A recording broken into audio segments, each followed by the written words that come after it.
یہ ساری باتیں آپ کی ٹھیک ہیں، لیکن مجھے اور میرے خیال میں پاکستان کی عوام کو اس وقت اس سے سروکار نہیں ہے کہ اسحاق ڈار صاحب چیئرمین سینٹ بنتے ہیں، اسحاق ڈار صاحب استعفیٰ دیتے ہیں یا نہیں دیتے.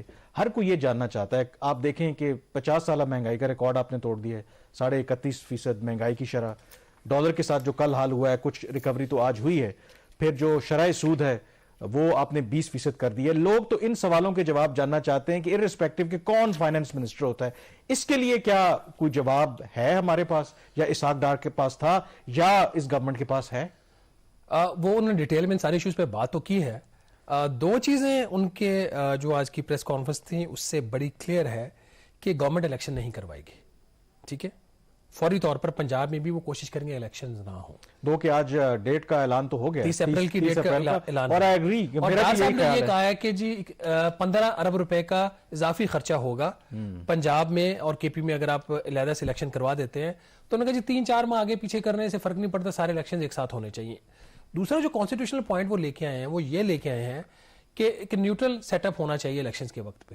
تو جب وہ کہتے ہیں کہ پنجاب میں قومی اسمبلی کے الیکشنز ہوں گے تو جو سیٹ اپ وہاں پہ پنجاب میں لوکل بیٹھا ہوگا، پروونشل ہوگا، وہ تو جو بھی اقتدار میں پارٹی ہوگی ہو نوز، وہ تو پھر اس کا ہوگا. جو ان کا خدشہ ہے کہ پی ٹی آئی جیت کے آگے پنجاب میں بھی اور خیبر پختونخوا میں بھی، تو اس لیے الیکشنز کو اوائڈ کریں گے. دے میں اور ایک اور ایلیمنٹ آپ کوئکلی الیکشن کی آپ بات کر رہے تھے، وہ ڈیجیٹل جو سینسز ہو رہی ہیں وہ بھی انہوں نے اس کے بعد حلقہ بندیاں ہونی ہیں.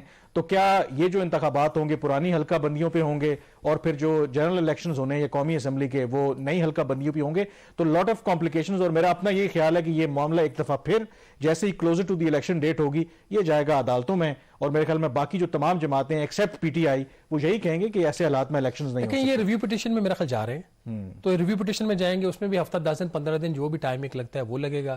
ججز کے اوپر ایک علیحدہ کنٹروورسی بن رہی ہے، تو حالات اتنے آسان نہیں ہیں. اچھا، آپ اس پوائنٹ کی طرف آتے ہیں. میں اس لیے آنا چاہ رہا تھا کہ اب جو کل روپے کی قدر میں جو مار پڑی ہے اس پر ایک ڈیبیٹ بھی ہو رہی تھی. احسن اقبال صاحب کا بھی میں نے ٹویٹ دیکھا، انہوں نے یہ کہا کہ دیکھیں یہ سپریم کورٹ کا جو فیصلہ آیا ہے اس کی وجہ سے ملک میں فردر انسٹیبلٹی ہو رہی ہے جس کی وجہ سے یہ مسئلہ ہوا. حالانکہ ایسا نہیں ہے، یہ آئی ایم ایف کی وجہ سے ہو رہا ہے. دیکھیے یہ بات غلط ہے کہ سپریم کورٹ کے فیصلے کی وجہ سے روپے کی قدر میں کمی ہوئی ہے. اسحاق ڈار صاحب نے تو اپنی پریس کانفرنس میں آج اپنے آپ کو اسے بالکل سیپریٹ کر لیا. انہوں نے کہا جی کہ مانیٹری پالیسی، شرح سود اور ایکسچینج ریٹ، ان دونوں سے میرا تعلق ہی کوئی نہیں ہے. جو اسٹیٹ بینک آف پاکستان کا نیا قانون، اب نیا تو نہیں، جو ترمیمی قانون ہے، انہوں نے کہا جی پی ٹی آئی نے پاس کیا تھا آئی ایم ایف کے کہنے کے اوپر، اس کے مطابق، اور یہ بات ان کی لیگلی ٹھیک بات ہے ان کی، کہ اب ایکسچینج ریٹ اور مانیٹری پالیسی پرائمریلی ڈومین ہے اسٹیٹ بینک آف پاکستان. تو پھر یہ اجلاس تو ہونا تھا مانیٹری پالیسی کمیٹی کا 16 مارچ کو، تو یہ پہلے کیوں ہوا؟ نہیں، وہ اب between state bank of Pakistan اور آئی ایم ایف ہے نا، یہ ڈار نے تو نہیں کروایا نا پہلے. یہ میں بات کروں لیگل پریکٹیکل پہ آ جائے. میں ویسے کہہ رہا ہوں کہ یہ بھی ایک کنڈیشن تھی نا، آپ نے انکریز کرنا ہے. ریزن وہ تو ہم اپنے پروگرام میں بتا چکے ہیں کہ پاکستان کی تاریخ کا ہائیسٹ انٹرسٹ ریٹ ہونے جا رہا ہے. میں نے 3% کا نمبر جان بوجھ کے نہیں بولا تھا، میں نے یہ کہہ دیا تھا کہ 20% ہونے جا رہا ہے، کہ آس پاس ہوگا. اس کا مقصد یہی تھا کہ ہم کو زیادہ، ابھی ویسے اور بھی آ رہا ہے، وہ ابھی نہیں میں بتاؤں گا کتنا اور انکریز آ رہا ہے.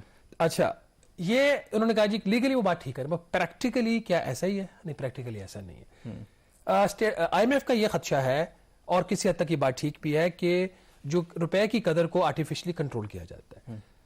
ان کی جو 4 بڑے ایشوز ہیں آؤٹ اسٹینڈنگ، اس میں ایک ایشو یہ ہے کہ جو روپے کی قدر ہے، ایکسچینج ریٹ مینجمنٹ ہے، مارکیٹ بیسڈ ہونی چاہیے. اس کے اوپر بات کریں گے آگے، میرے خیال تھوڑی دیر بات کرتے ہیں بات اس کے اوپر. بٹ ان کے اوپر جب دباؤ ہے انہوں نے اس کو چھوڑا، اور جب چھوڑا تو وہ جا کے 285 پہ رکا. آج اس میں کوئی 6 روپے کی ریکوری ہوگی، وہ واپس 279 کے اوپر آ گیا. تو یہ ابھی بھی وہ فیکٹر جو ہے وہ آئی ایم ایف کا پروگرام ہے. میرے خیال میں اس کا وہ سپریم کورٹ سے کوئی تعلق نہیں. یہاں پہ بریک لیتے ہیں، اور یہ جو